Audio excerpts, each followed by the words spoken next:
Não falei que era rápido? Já estamos de volta com mais Zona de Ultrapassagem.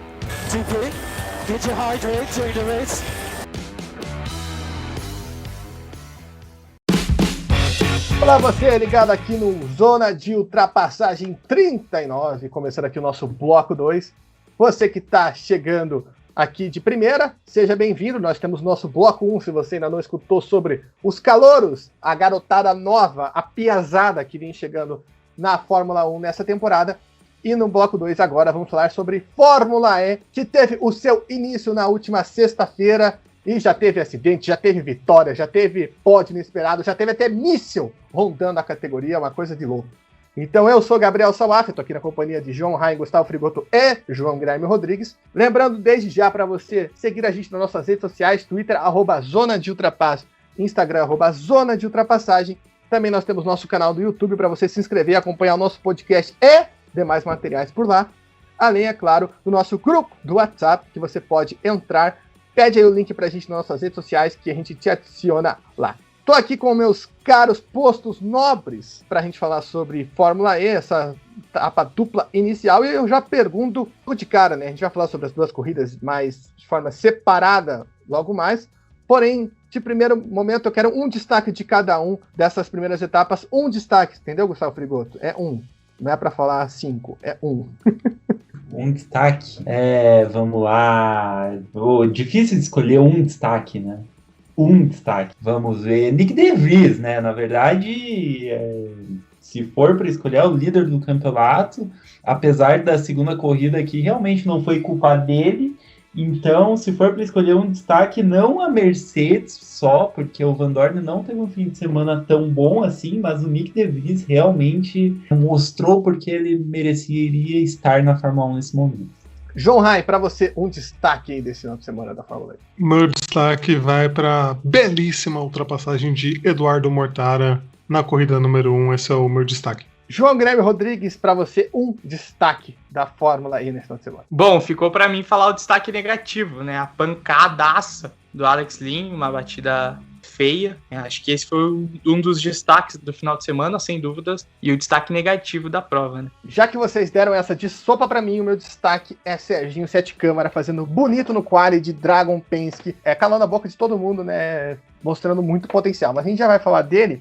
Vamos agora, primeiramente, falar sobre o primeiro... Posso levantar a mão primeiro? Vai lá, fale seus 32 destaques. Eu sempre achei que o Serginho Sete Câmara tinha potencial e tinha velocidade. O problema dele é constância. É diferente. Não, sim, e na Fórmula E tem a questão do carro, né? Porque a gente sabe até que a Dragon tem todos os problemas. A gente debateu isso semana passada. O trem de pouso da Dragon é o mesmo do ano passado, então ninguém estava esperando isso, né? A gente vai falar isso mais na corrida 2, mas... O resultado surpreendente não é pelo Sérgio Sete Câmara, e sim pela Dragon, né? Pelo carro que a Dragon fornece na categoria. Vamos começar do começo, sexta-feira, luzes acesas, na verdade, né? Ainda estava de dia, 2 canais transmitindo, né? Um momento histórico para a categoria aqui no Brasil.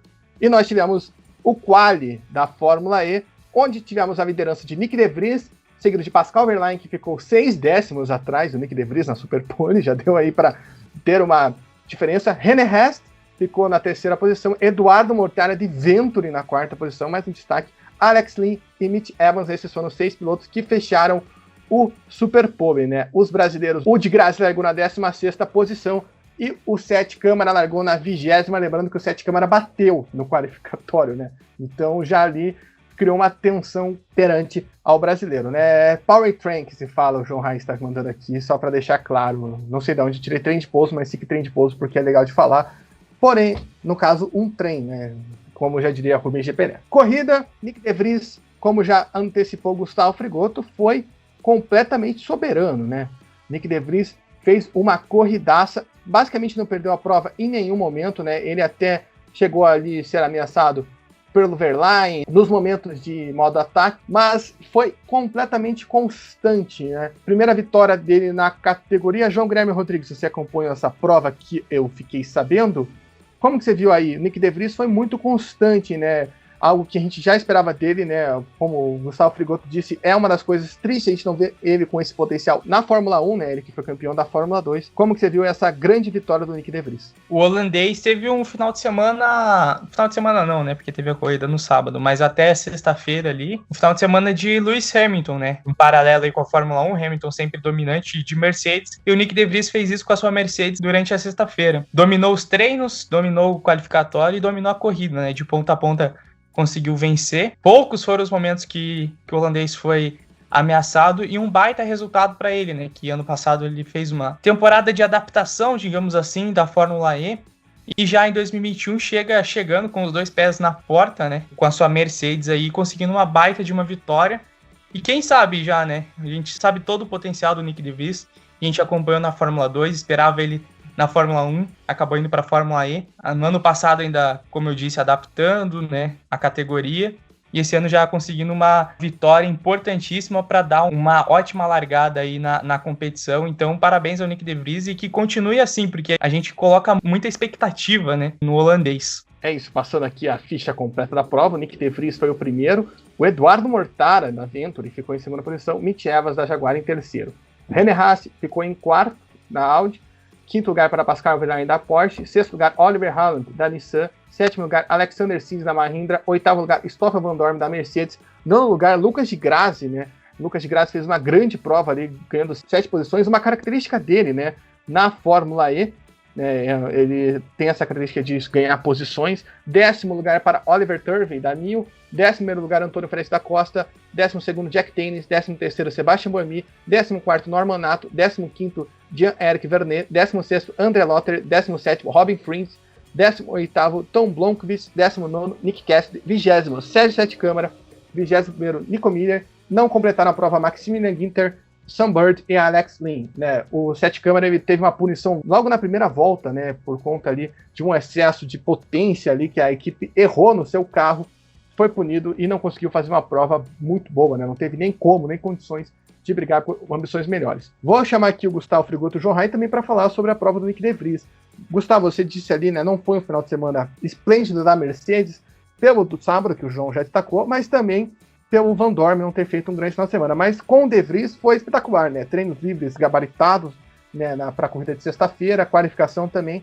E o que me chamou muita atenção é que o De Vries não dava nem chance de pilotos que estavam no modo ataque se aproximarem, né? Teve uma hora ali que o Mortara, ele pega o modo ataque quando o Nick De Vries termina o seu modo ataque. E o Mortara não chega nem perto dele. Eu fiquei com essa impressão, né? Você espera, além do fato do Nick De Vries ter mostrado que se adaptou, né, ao carro, porque era uma coisa que a gente comentava no passado, né? Que o Nick De Vries teve muito erro de novato, e é normal, né? Até numa categoria como a Fórmula E, que ele já buscou essa adaptação e também que o carro da Mercedes, óbvio que tem, Fórmula E é muito inconstante, né? Acho que esse é o grande destaque da Fórmula E em relação às outras categorias. Mas o carro da Mercedes pode ter esse destaque de não permitir nem o carro em modo ataque se aproxime, né?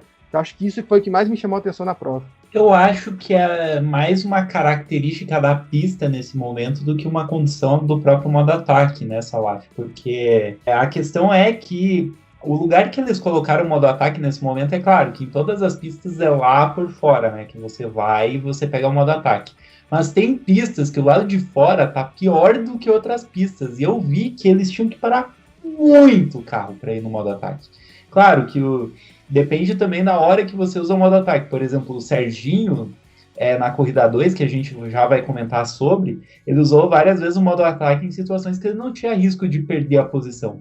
Mas quando alguém usava o modo ataque, você estava em segundo, por exemplo, o Sam Bird uma vez, se não me engano, quando ele estava em segundo, ele usou o modo ataque, caiu para terceiro e não conseguiu usar disso para chegar no De Vries, justamente porque ele tinha que brigar com o piloto que estava na frente sem o modo ataque, daí ele acabou perdendo tempo para o primeiro. Eu acho que isso aconteceu em muitas situações da corrida, então, porque por mais que você tivesse essa potência do modo ataque, você era muito prejudicado, você perdia 1 segundo e pouco só indo por fora para pegar esse modo ataque. Então, na verdade, eu acho que as equipes usaram muito essa estratégia para se livrar logo disso também, porque era tão prejudicial em termos de tangência, em termos de volta, ali você passar por aquela parte não emborrachada da pista, que acabava ficando por si só. Então eu acho que isso contribuiu muito também para a galera que tá caçando o De Vries ali, o Mortara, o René Rast, o Mitch Evans, não ter alcançado o De Vries e não, o Verlaine, desculpa,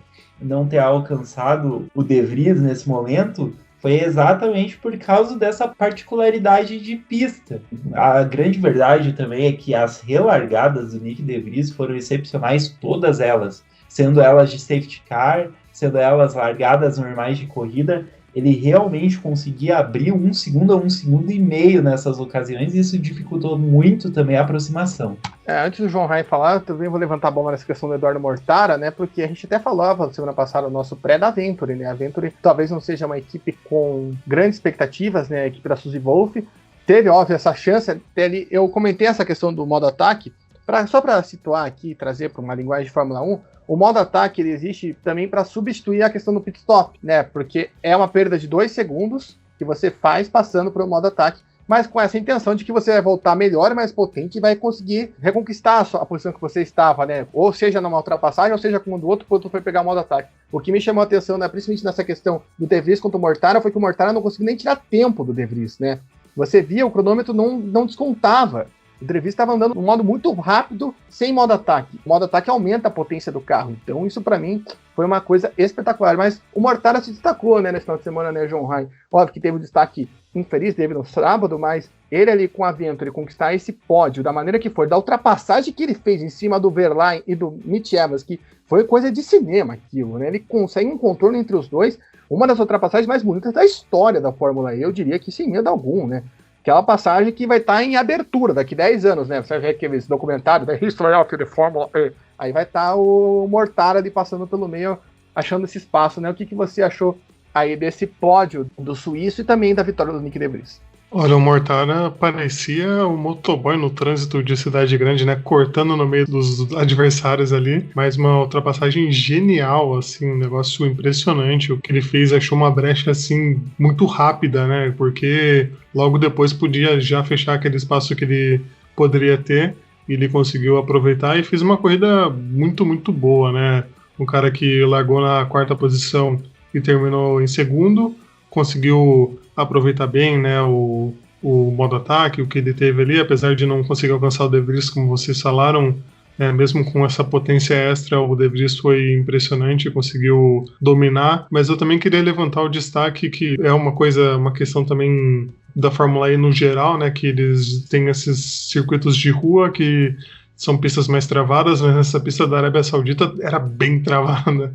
A Fórmula E, por ter essa competitividade maior, talvez que proporciona mais ultrapassagens, não tem aquela pressão aerodinâmica tão grande quanto tem na Fórmula 1, que estraga muito, né, de ter ultrapassagens, mas essa pista era muito travadinha, muito complicada, talvez isso também tenha proporcionado acidentes ali, porque os pilotos tentavam buscar aquele espaço mínimo e aí acabava acontecendo as colisões, né? Então acho que isso acabou atrapalhando um pouco a reta principal, talvez fosse o ponto principal ali de ultrapassagem mais clara, né, digamos, para você realmente usar toda a potência, porque aquelas curvinhas ali da pista não ajudavam muito, não. Mas sobre o De Vries, é um cara realmente dominante, né? Já desde os treinos, classificação, vitória de ponta a ponta, né? Não dá para dizer que é o Grand Challenge, né? Que é quando você ganha tudo porque você não tem pit stop, mas ele permaneceu na frente a corrida inteira, conseguiu mostrar que a Mercedes, como nós dissemos, não chega para bobear, né? Vem querendo ganhar, querendo ser equipe de ponta em todas as categorias que chega, e tem um piloto fortíssimo aí para manter isso ao longo da temporada. E eu queria só falar aqui com o Gustavo, antes de passar para a corrida 2, um piloto que ele mesmo destacou, né, que foi o René Rast, né, que logo na largada ele salta da 3ª para a 2ª colocação, né, logo ali no começo da prova, ele ultrapassa o Verlaine, né, na disputa de alemães, mas ele é prejudicado de uma forma que eu achei até amadora pela Audi, né, porque ele estava ali tentando colar no Nick De Vries, com todas as dificuldades, e o carro do Sam Bird já está parado na pista, e a Audi não dá a ordem para ele não ir para o modo ataque. O que acontece? Ele vai para o modo ataque, entra o safety car e ele simplesmente perde o modo ataque. O que você achou desse erro aí, Gustavo? Até que custou o pódio para o nosso glorioso René Rast, que como até brincar no nosso grupo, botou medo no Lucas de Grazi já, né? Aquilo que a gente falou, realmente vai ser um cara que vai complicar a vida do brasileiro na categoria, dentro da Audi. Realmente foi um erro de estratégia por parte da Audi, né? Não tenho que a gente comentar sobre isso. Realmente foi um erro de leitura, de interpretação do momento que teria o safety ou não. Por uma hora, se você consegue acertar e se não entra o safety, eles poderiam ter se beneficiado isso tentando um modo ataque numa maneira inusitada, né? E não esperada por outras equipes, mas deu bem errado, ele perdeu o modo ataque ali. Como eu falei, o modo ataque nessa pista eu acho que não fez tanta diferença que das outras, por causa não só pelo formato da pista ter muitas curvas que você não consegue aplicar potência, mas também pela perda de tempo que você faz no sentido por fora da curva. Mas realmente isso, para quem usou, não foi só o Haas que usou, né, se não me engano, isso foi prejudicial. E realmente eu já até falei isso na pré-temporada, que o Haas seria uma pulga atrás da orelha do de Graça. É um baita de um piloto na minha concepção. Mas mesmo para os padrões de Graça, que são altos, foi uma qualificação, uma corrida 1 bastante melancólica para ele. Mas a gente sabe que ele sempre tem esse potencial de se recuperar ao longo do campeonato, né? Vamos ver como isso vai funcionar. Eu só queria destacar que o carro do Sam Bird já estava parado na pista na hora que o Haas vai para o modo ataque. Acho que isso que foi o mais prejudicial. Óbvio que não é se ele ia conseguir ultrapassar ou não o De Vries, mas o carro do Sam Bird estava parado, né? Acho que isso que faltou a Audi dar aquele toquezinho. Agora então passando para a corrida número 2 aqui, né? Nós já começamos com tudo essa corrida porque no final dos treinos livres os pilotos estavam treinando largada e o pedal do Eduardo Mortara simplesmente não funcionou, ele foi embora e bateu, uma batida forte. O Eduardo Mortara foi até levado para o hospital, não participou da qualificação, não participou da prova, inclusive, porque a equipe não conseguiu arrumar o carro a tempo. Isso tirou ele e o Norman Nato, seu companheiro de equipe, do qualificatório, além dos carros da Mercedes, que foram para a investigação justamente por conta desse acidente. Então, o Van Dorme e o De Vries não puderam fazer tempos. Isso acabou refletindo depois, até por isso que o João Rai colocou, né, que é um circuito muito travado, né? Se você larga lá atrás, é praticamente impossível você fazer uma corrida de escalada, né? Você larga lá atrás e consegue terminar 5, 6 posições na frente, é um grande salto que você dá no grid, de acordo com a sua estratégia de modo ataque, e assim vai. E passando para a Superpole, aí foi totalmente inesperado, né? Aí tivemos o Robin Freeze, que foi o rei do sábado, né, da Virgin com a pole, Sérgio Sete Câmara da Dragon Penske na segunda posição, Sam Bird em terceiro da Jaguar, Oliver Turvey da New na quarta posição, Tom Blomqvist da New em quinto e Nico Mira da Dragon Penske em sexto. Como a Cíntia, que participou do nosso pré-Fórmula E, falou no Twitter, para quem não entendeu, é como se a Haas e a Williams conseguissem passar com os dois carros pro Q3 e ficassem nas 6 primeiras posições, trazendo para a Fórmula 1, para você ter uma noção de quanto foi surpreendente, vamos dizer assim, essas posições, apesar da gente saber do potencial de Sete Câmara, dos outros pilotos mesmo, apesar do Gustavo Frigoto ter gerado um debate sobre Oliver Turvey semana passada aqui no nosso podcast. Veio para a prova, o pessoal brasileiro, os brasileirinhos, vamos dizer assim, ficaram empolgados, né, com essa questão do Sete Câmara, que ganhou o Fan Boost, né, não só como ganhou, mas como ganhou na primeira posição, né, foi algo bem legal de ver. E na pista a gente teve o grid terminando assim. Lembrando, de Graça largou em 15º nessa prova. O Sam Bird venceu, o Robin Freeze foi o segundo, Jean-Eric Vernet foi o terceiro, Antônio Félix da Costa o quarto, o Cassidy foi o quinto, Sérgio Sete Câmara terminou na sexta posição, sétimo lugar para Nico Miller, oitavo lugar para Oliver Turvey, nono lugar para Oliver Howland, décimo para René Hest, décimo primeiro para Alexander Sims, décimo segundo para Lucas de Graça, décimo terceiro Tom Blomqvist, décimo quarto Nick De Vries, décimo quinto Norman Nato, décimo sexto Pascal Wehrlein, décimo sétimo André Lotter e décimo oitavo Stoffel Van Dorn. Van Dorn também teve uma prova horrível essa segunda. Aí Günther, Evans, Lynn, Boemi, Dennis não completaram, o Mortara nem correu. Só que depois da prova vieram uma avalanche de punições, né? Foram diversos pilotos punidos, e entre eles estavam o Verne e o Nick Cassidy, que acabaram fazendo a gente feliz, porque o Sérgio Sete Câmara subiu para a quarta posição no grid, de Graça foi para oitavo, né, com demais punições também acabou pontuando. O Antônio Félix da Costa foi terceiro, foi para o pódio. O Oliver Turvey foi em sexto, para desespero de Gustavo Frigoto. E a gente também teve o final assustador da prova, com um acidente do Alex Lynn ali envolvendo ele e o Mitch Evans. Mas, ao contrário da primeira prova, né, João Ryan, essa prova foi muito mais pegada, né? A gente viu o Sam Bird e o Robin Freeze realmente se degladiando lá na frente, né? Tanto que quando a prova é interrompida, a gente lamenta muito porque havia essa expectativa ainda desse duelo se postergar, né? Porque tem a bandeira amarela, logo depois a bandeira vermelha, e depois o final da prova, e havia, né, essa expectativa do duelo se postergar nas últimas voltas, né? Como que você viu aí essa segunda prova da Fórmula E? Meu glorioso Gabriel Saaf, uma prova muito disputada mesmo, a gente ficou lamentando, ficou sem entender, porque também a transmissão não mostrou imagens desse acidente do Alex Lynn, demorou, acho que só no dia seguinte, né, só hoje que mandaram as imagens da prova desse acidente que a Fórmula E disponibilizou, então a gente ficou meio sem entender, a gente ficou, mas que anticlímax, todo mundo reclamando lá no Twitter, e depois que a gente viu, a gente entendeu que realmente era mais do que justo encerrar ali, porque foi um acidente muito grave, demoraria muito também para tirar todos os destroços e tudo bem, ainda bem que o Alex Lynn ficou tudo bem, não aconteceu nada de grave com ele, tá tranquilo, segue bem para no mês que vem disputar a próxima prova da Fórmula E. E sobre a disputa do Bird e do Frins, realmente o Bird foi o cara, né, que largou em terceiro com a Jaguar, tinha essa não sei se desconfiança, assim, é a melhor palavra, né, mas a gente estava imaginando, tentando pensar o que poderia apresentar e vem, né, muito bem, conseguiu esse salto, aproveitar bem os modo-ataques, e o Frins estava naquela de agora eu vou poder brigar, agora a gente vai conseguir brigar, e no final não conseguiu fazer isso acontecer justamente por essas diferenças de estratégias que acabaram culminando com o acidente lá e, né, prejudicando no final.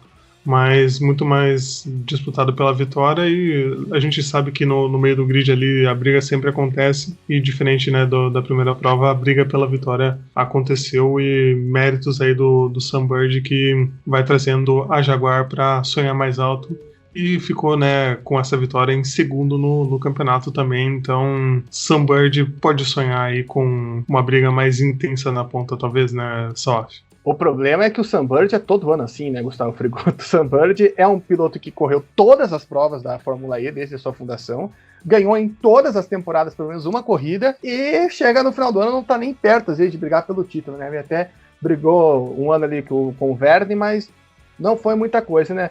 Queria que você falasse, Gustavo, um pouco dessa prova e também um pouco dessas surpresas, né? O que você viu ali, o Sérgio Sete Câmara, e a gente tem que ressaltar, né? O segundo lugar foi magnífico, e aí, óbvio que a gente tem que ser pé no chão, né? Não dava pra esperar o Sete Câmara com o carro da Dragon brigando por uma vitória. Ainda mais vindo atrás dele o Sunbird, depois veio o Verne e o Antônio Félix da Costa, né? Era quase impossível a gente ver um cenário do Sete Câmara se sustentando, mas essa surpresa, até mesmo na qualificação, ele, a Nil, né, que mostrou que tá com um nível, vamos dizer, acima realmente, né? Aquela renovação, né, que a equipe prometeu realmente fez efeito, né? Porque a gente achou que ia ser só para falar, mas vai continuar a mesma bagaça, e não, logo de cara o Oliver Turvey pontuou nas duas provas, né? Já faz mais ponto que a equipe no ano passado inteira. A mesma coisa a Dragon Penske, o Sérgio Sete Câmara já pontuou mais que a Dragon na temporada inteira do ano passado, né? Quem tinha pontuado tinha sido o Bardon Hartley em uma corrida. Então eu queria que você falasse aí sobre o Sunbird e também sobre essa surpresa que a gente teve na segunda prova. Eu acho que a segunda prova foi uma remontada, né? Virou de ponta cabeça tudo aquilo que foi feito na primeira prova. A classificação foi muito doida. E foi doido também o Sete Câmara ter conseguido largar em segundo. Isso também foi proporcionado pelo problema que as duas Mercedes tiveram, né? Elas tiveram um erro no software ali na questão dos freios. Isso é algo que eu acho que eles vão ter que rever não só para esse primeiro fim de semana de corridas, mas para a temporada como um todo, para não ter demasiados problemas, né? Que possam tirar eles de posições competitivas, porque com certeza eles vão lutar pelo título, então qualquer ponto importa, principalmente com o De Vries. Eu acho que o Van Dorn também consegue fazer uma remontada, mas a segunda corrida foi bem interessante, né? Porque a gente vê gente que não estava lá disputando na primeira corrida, na segunda começar com tudo. Isso é exemplificado pelo desempenho das duas Tech Cheetah, né? Largaram lá atrás na primeira colocação. Claro que isso tem a ver também com a questão de grupos, de classificação, condição da pista, etc., mas eles começaram atrás e não conseguiram se recuperar tanto na primeira corrida, e na segunda corrida eles conseguem essa briga espetacular que fizeram com que eles se distanciassem dos líderes em termos de conseguir alcançá-los, né? Mas eles fizeram, o Jean-Eric Vergne e o Antônio Félix da Costa ficaram ali se degladiando, deixando os dois primeiros abrir e nos trazendo esse entretenimento de qualidade sem jogo de equipe. O Vergne não conseguiu manter o resultado, né? Teve punições pós-prova, mas o Antônio Félix da Costa consegue então um pódio e conseguiu se manter ali entre os 5 primeiros do campeonato. O Sérgio Sete Câmara teve um desempenho na corrida, eu diria que bom, porém razoável. A gente espera isso da Dragon, né, que não é ainda uma equipe de ponta da Fórmula E, mas eu levo em consideração o próprio desempenho do Nico Miller, que veio mais de trás, estava numa situação desfavorável na corrida e chega praticamente colado, 1 segundo atrás dele, né? Então, realmente o Serginho ele teve dificuldades ali com o carro nas últimas voltas, até mesmo parecia que ele tivesse um problema ali em determinado momento no rádio, foi falado isso, mas o fato é que o Nico Miller chegou bem perto dele ali, talvez com mais umas voltas ele conseguiria ter ação para ultrapassar. E quanto ao Oliver Turvey, eu vejo também como um bom fim de semana dele, considerando o que ele tinha, ao contrário do que eu falei no podcast, eu falei que ele era bom piloto, mas que tinham pilotos melhores que ele na Fórmula E, e eu ainda afirmo minha tese, vendo o desempenho do Mortara, do De Vries e etc., e também pelo ritmo do Tom Blomqvist. Parece que a Nil realmente, mesmo com o carro do ano passado, se acertaram para essa pista razoavelmente bem, porque o Tom Blomqvist também, ele largou em 5º, até bem colado ao Oliver Turvey, ele que não tem experiência com a Fórmula E, tanto quanto o Oliver Turvey, ele conseguiu também se equiparar em muitos tempos ao ritmo do Oliver Turvey e não conseguiu o resultado, né? O Turvey consegue alguma pontuaçãozinha que vai ser importante para a Nil. Queria falar também que a Nissan foi muito abaixo, principalmente Sebastian Buemi, apagadíssimo na corrida. Realmente o Roland foi o único que conseguiu se manter ali com certa constância entre os top 10, mas nada mais que isso. Foi uma corrida complicada para ele. Para o Verlaine também foi uma corrida que ele largou lá de trás e conseguiu apenas um pontinho, apagadíssimo também o André Lotterer. E o Nick Cassidy, né, que a gente tem que citar que ele fez uma baita segunda corrida, para mim é um piloto que promete muito, mas realmente não teve sorte em termos das punições, em termos da pontuação da corrida e principalmente no primeiro qualifying. Eu só queria deixar aqui registrado que o Nico Miller ele estava 1.3 atrás do Sete Câmara, né, quando a corrida é paralisada, né, o Sete Câmara estava em 6º, o Nico Miller em 7º, lembrando que o Nico Miller largou na 6ª posição, então ele também, junto aí com a Dragon, conseguiu surpreender. Eu acho que o Tom Blomqvist talvez é um ponto a se olhar na Nil, porque o rendimento dele na segunda prova estava muito abaixo, ele foi literalmente igual corrimão ali nas primeiras voltas, né? Todo mundo chegava e passava por ele, foi algo que me chamou um pouco da atenção. E um cara que eu também queria chamar a atenção é o Maximilian Ginter, que, pelo amor de Deus, cara, o cara não largou, o cara abandonou as 2 provas, a gente não saiu de Berlim ainda, meu Deus do céu. Mas eu queria chamar agora o João Guilherme Rodrigues aqui pra gente fechar esse bloco 2 e falar sobre o final da prova, né? Ali ninguém, como o João Rai disse, todo mundo ficou sem entender nada, né? Primeiro, o Jack Dennis, que não é o Whisky, mas o piloto, ele parou ali de primeiro momento. Depois a gente viu o Buemi parado e eu até estava acompanhando pelo mapinha na hora, né? E aí eu vi que ficam 3 carros parados. Primeiro, o Max Ginter bate sozinho ali, quebra a suspensão, né? Chama a bandeira amarela. E na hora da bandeira amarela, não sei se você conseguiu chegar a essa conclusão, JG, na imagem, mas estava até um debate se não foi o Mitch Evans, talvez, reduzindo a velocidade e o Lin tentando passar pelo lado. O que você acha que aconteceu? Mas o que aconteceu é que o Lin acabou sendo espremido na parede e decolou, né? Primeiramente, teve uma imagem feita por um fiscal, né, que não dava para ver nada além do carro capotado. E hoje apareceu uma imagem de uma câmera de segurança, parecia, né, do circuito, que deu para pegar mais a imagem. O que você viu ali, né? Se a gente acabou encerrando a prova antes da hora. A imagem até é difícil de ver, né? Antes ainda na transmissão teve uma imagem de um fã que a gente viu, que o carro realmente tá de ponta cabeça, né? E o ralo ali realmente para baixo, encostando no asfalto, e o carro vai deslizando, né, até bater. E nessa que surgiu hoje, uma câmera ali, lá no fundo dá para ver que o Lin acaba sendo espremido e realmente o carro vem, né? Vem pelo ar ainda e ele encosta no chão e realmente desliza. Foi uma imagem bem forte, né? quem olha aquela imagem sem saber como é que tá o piloto, automaticamente já dá certo calafrio, pensando no pior, mas a informação é que o Lin já está em situação um pouco melhor. E realmente, o final da prova ali, o anticlímax total, a bandeira vermelha, até a do Gunter falando, né, tipo, outro erro dele, ele erra na primeira corrida sozinho, ontem ele erra de volta, e nesse choque, Gunter, 2 corridas aí para esquecer, e realmente uma prova que ficou marcada por conta desse acidente, né?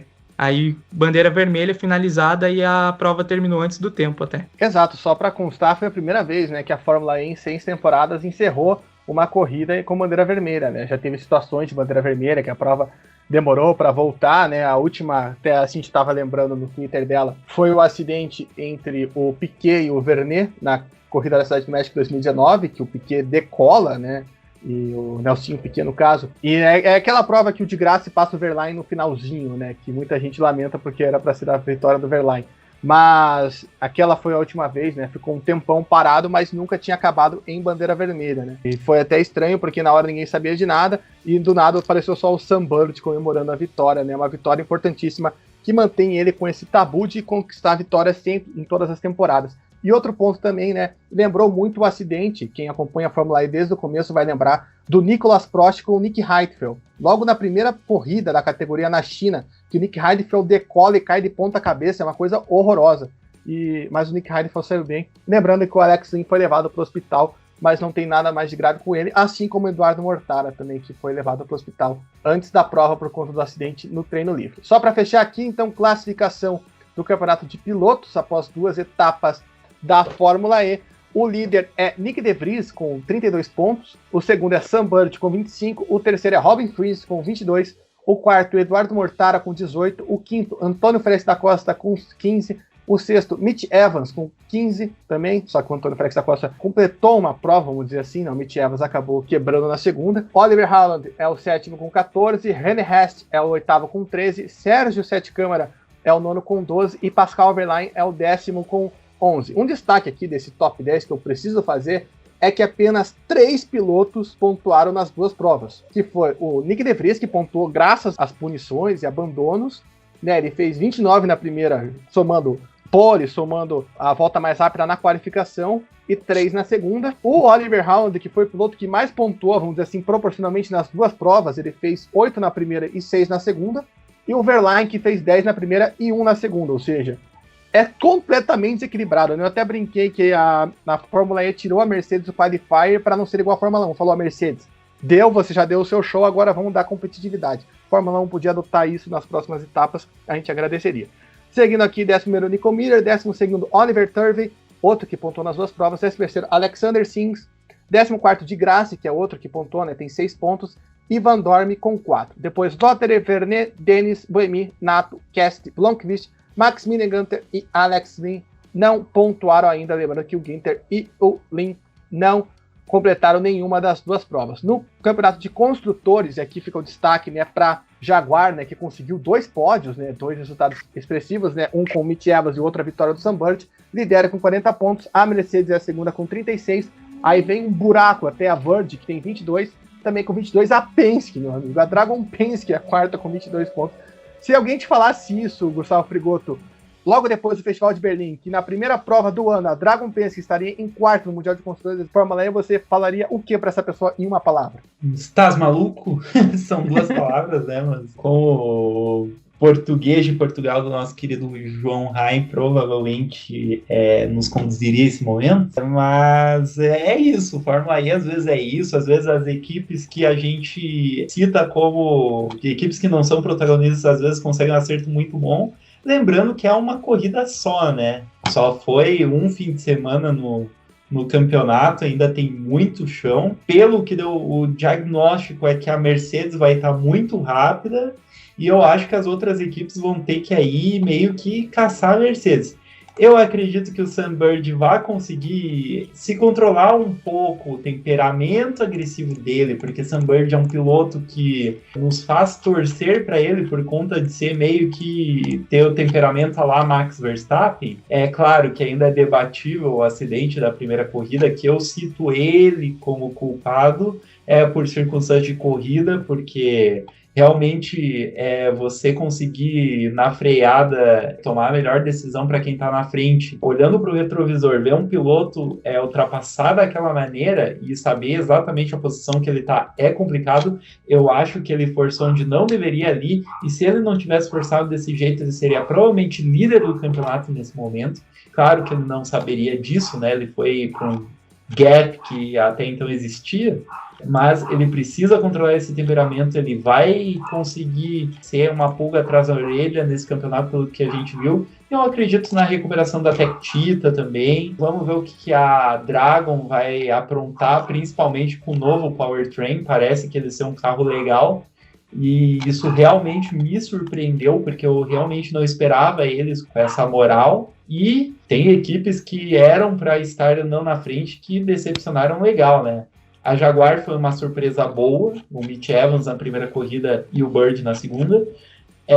A BMW foi terrível, mas, enfim, a gente vê as equipes equilibradas e a gente vê equipes como Venturi, Dragon e New se recuperando e conseguindo postular pontos importantes também. É isso, então matando aqui o Mundial de Construtores até aqui, quinto lugar a Audi com 19, sexto a Venturi com 18, sétimo Tectita com 15, oitavo a Nissan com 14, todos os pontos da Nissan conquistados pelo Oliver Howland, Boemia Corda.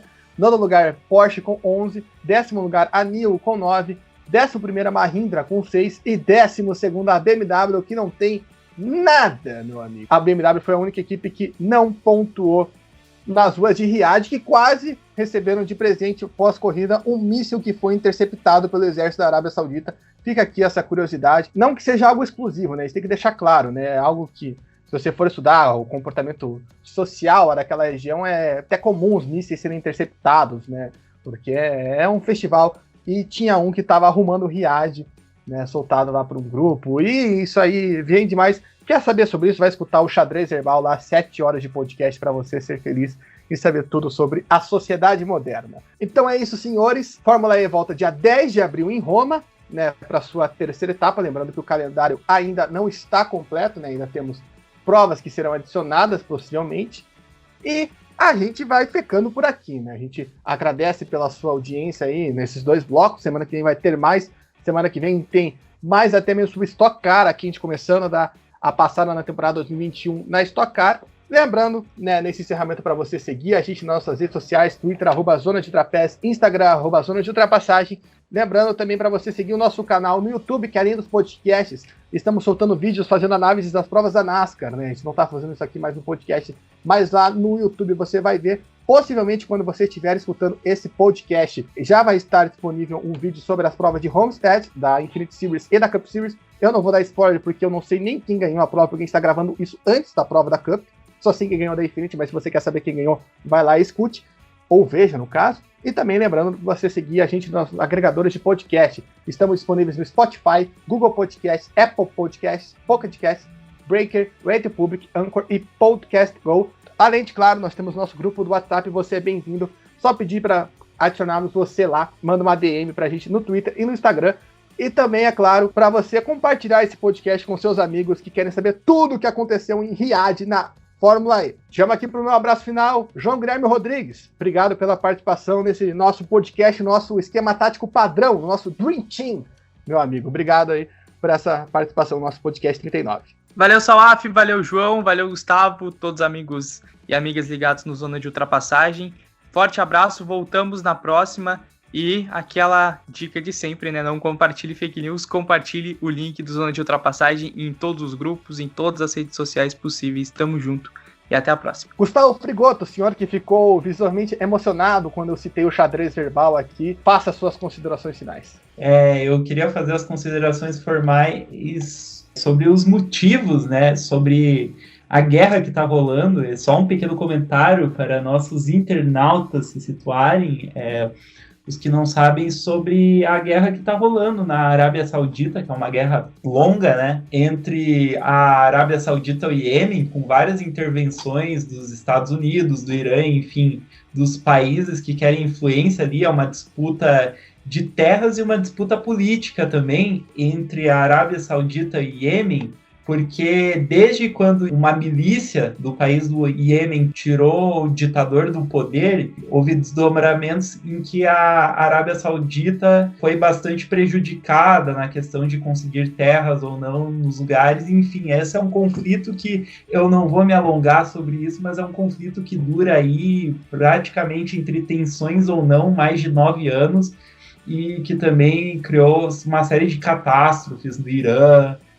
A Arábia Saudita entra, não entra, coloca míssil no Iêmen, o Iêmen coloca míssil na Arábia Saudita, e isso afeta também as corridas e também tem toda uma discussão política sobre, né? E é isso, zona de ultrapassagem também é cultura, também é política.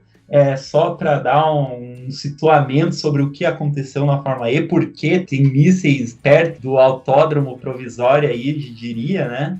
Por que isso aconteceu? E eu desejo a todos uma belíssima semana. Obrigado por estar ouvindo a gente mais uma vez. E semana que vem vamos estar novamente aí na ativa. É isso, se você quiser se aprofundar, com certeza no Xadrez Herbal deve ter isso. E se você quiser, o Gustavo Frigoto faz um Xadrez Herbal aqui no Zona de Ultrapassagem.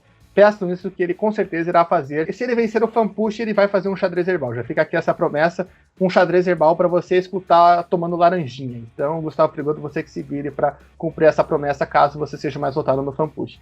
Shonhai, você que é um ouvinte de Xadrez Herbal por 5 minutos, muito obrigado pela sua participação aqui. Se você quiser falar se tem um podcast sobre isso lá no Xadrez Herbal ou não, fique à vontade. Mas suas considerações finais do nosso podcast 39. Muito obrigado, Sawaf, Frigoto, JG, que está se encaminhando para uma festa de aniversário do irmão. Sem aglomeração, fiquem calmos, né? Só os familiares dele. Além, né, do que o Gustavo falou, que ele sabe muito mais do que a gente, um historiador aqui, né? Mas tem também, né, os problemas já da própria Arábia Saudita aí de perseguição e falta de direitos de mulheres e um monte de coisa aí, né, que a gente podia ficar também falando num podcast inteiro, mas não escuta o Xadrez Herbal porque é extremamente extenso. É complicadíssimo de acompanhar, então não dá, mas fiquem calmos que o Zona de Ultrapassagem não vai cumprir esses horários aí, não, é uma carga horária de trabalho, então não dá não.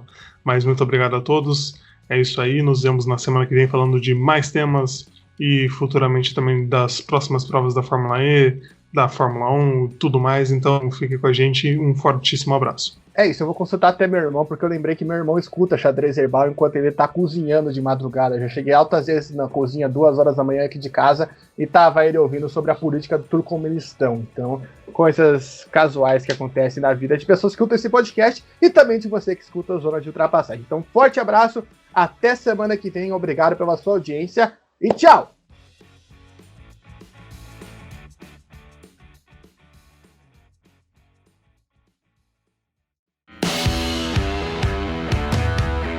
Você acabou de ouvir Zona de Ultrapassagem. You sound husky and beautiful. A resenha mais descontraída sobre automobilismo do Brasil. Good job, Jim.